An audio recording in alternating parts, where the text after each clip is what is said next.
Perfecto. En conclusión, aquí lo tenemos. La persona que se encarga de crear estos documentos son documentos maestros, en donde un documento maestro es en donde juntamos los tres ejes en realidad. ¿Sí? La parte técnica, la parte instruccional, la parte pedagógica, la parte de una guía o un guión para el profesor. Entonces, cuando la persona del eje 2, que es la del diseñador instruccional, empieza a crear este instrumento, empieza a poner la evaluación, cómo se va a evaluar, cuáles son los porcentajes, cuáles son los criterios, cuáles son los temas, ¿sí? Entonces, ese documento lo tendría que estar realizando un diseñador instruccional, ¿va? Ese documento se los voy a pasar, ahorita se los voy a explicar a detalle. Ahorita nada más es como para entrar en contexto y retomar lo que vimos en la sesión pasada. Muy bien, muchas gracias, Diana. ¿Puedes nombrar a alguno de tus compañeros para que nos explique el próximo eje, por favor? Sí, claro.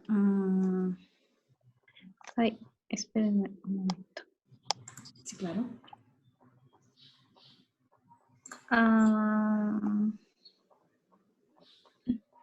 Rocío. Rocío. Hola, aquí estoy. Hola, Rocío. Listo. Hola, buenas tardes. Buenas tardes. ¿Nos puedes explicar, por favor, en qué consiste el eje de los profesores? Bueno, lo que yo entendí es que ya que está la parte del eje técnico, que ya está toda tu plataforma funcionando, que todos los links están correctos, y que tenemos también lo que es la parte del diseño instruccional, pues ya ahora sí es cuando entra el profesor, que es el que va a implementar realmente, que va a impartir ya los contenidos y que tiene que dar un seguimiento de los alumnos. Exactamente. Perfecto. Muy bien, pues muchísimas gracias. Creo que la mayoría estamos en la misma línea. Aquí voy a poner ahorita. Ok. Bueno, retomando otra vez. Ya tenemos los tres ejes bien explicados, ¿verdad? El eje técnico, el del diseñador instruccional y el de los profesores. Ok. Todo esto se va a juntar en algo que se llama modelo ADI. ¿Por qué utilizamos modelo ADI? Modelo ADI es uno de los elementos que nos ayudan a incorporar todos estos enfoques, el análisis, el diseño, desarrollo, implementación y la evaluación en un solo documento. O más bien, como empalmar cada uno de estos 5 momentos en un proceso de aprendizaje virtual.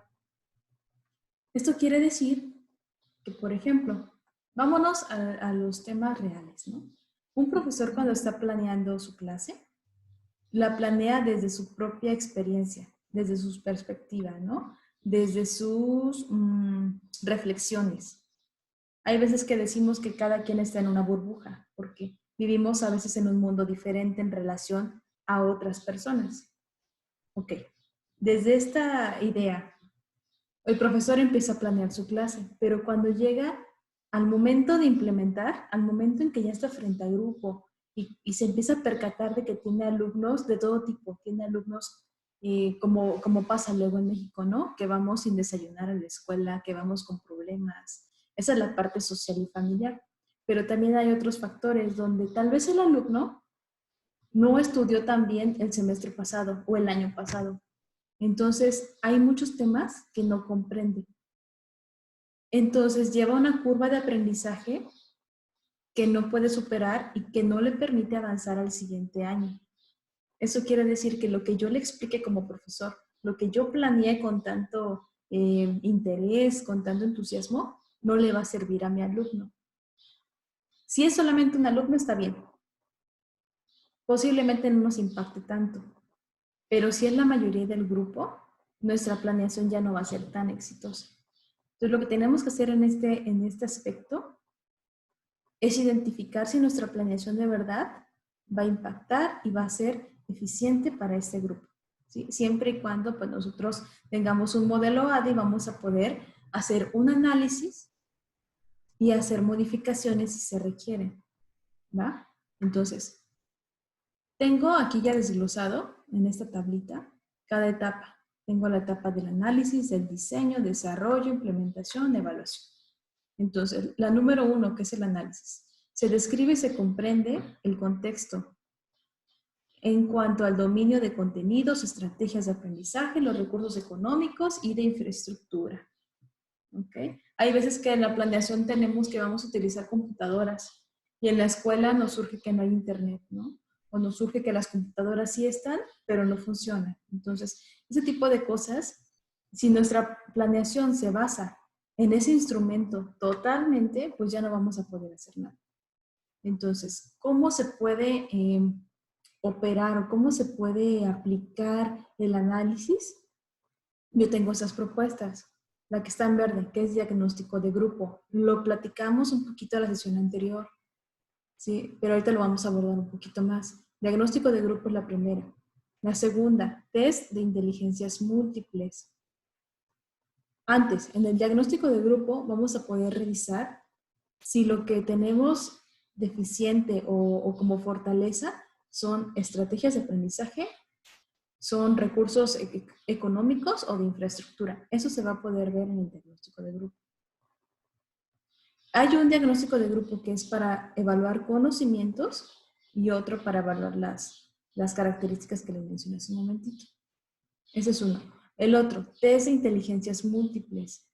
Hay veces que la planeación, nosotros me ha tocado, algunos profesores dicen, es que yo aprendí leyendo, yo aprendí yendo a la biblioteca y me quedaba ahí 5 horas, 10 horas, me dormía en la biblioteca porque tenía que consultar libros. Entonces en cada libro encontraba 2 párrafos que me servían y los demás los tenía que volver a consultar, ¿no? Entonces ya no estamos tanto en esa época donde se tenía que hacer eso porque no había internet, porque no había un buscador. Entonces ahorita tenemos que apalancarnos de lo que nos es más sencillo, más eficiente, que son los buscadores, las bibliotecas virtuales, los resúmenes, los ensayos, las paráfrasis, ¿sí? Pero, ¿a qué voy con esto? A que no todos los alumnos van a aprender, más bien no va a ser su fuerte la lectura. Tampoco se trata de anular la lectura, no, tampoco esa parte. Pero si vemos que a un alumno se le dificulta un tema y luego se lo ponemos para que lo aprenda a través de una inteligencia que también no es fuerte, pues entonces el alumno se va a desesperar, se va a frustrar y pues ya no va a querer hacer nada, ¿no? Y nuestro objetivo pues no lo vamos a cumplir. Entonces, este test de inteligencias múltiples es desarrollado por un investigador que se llama Howard Gardner, tal vez lo conocen, donde la teoría dice que tenemos 8 tipos de inteligencias diferentes. Entonces, ¿qué hacemos con ese test? Lo aplicamos y de ahí vamos a definir si tenemos algún alumno que tenga, más bien todo el grupo, por qué inteligencia se define. ¿Sí? Acá está algo interesante.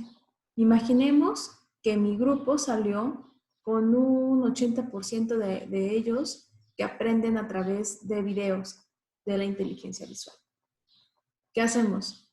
¿Harían ustedes una planeación para inteligencia visual? Es decir, una planeación enfocada solamente en videos. ¿Ustedes creen eso? Yo consideraría no hacer una planeación 100% videos. Ese es el fuerte del grupo, pero no quiere decir que no aprendan también de la otra manera. Y no quiere decir que no estimulemos las otras inteligencias que todos poseemos, pero que en distinto nivel. Entonces, bueno, ahí está esa parte, ¿no? Y bueno, también vamos a hacer autoevaluación, identificando las propias habilidades, fortalezas y debilidades. ¿Alguien tiene una duda por ahí? Escuché a alguien. Sí, y Amelia, en el tema del test, hay veces que puedes hacer este diagnóstico, ¿no? Por ejemplo, nosotros que estamos en capacitación, pues tienes que hacer el curso, te dicen cuál es el perfil, pero no hay manera de que tú, ahí cuál sería la sugerencia. Si ¿No hay queremos, que, perdón? No escuché bien. sí, a lo que me refiero es que no siempre tienes oportunidad de testear al grupo. O sea, hay veces dicen, este es el perfil, trabajan Sí. estas son las edades, ¿no?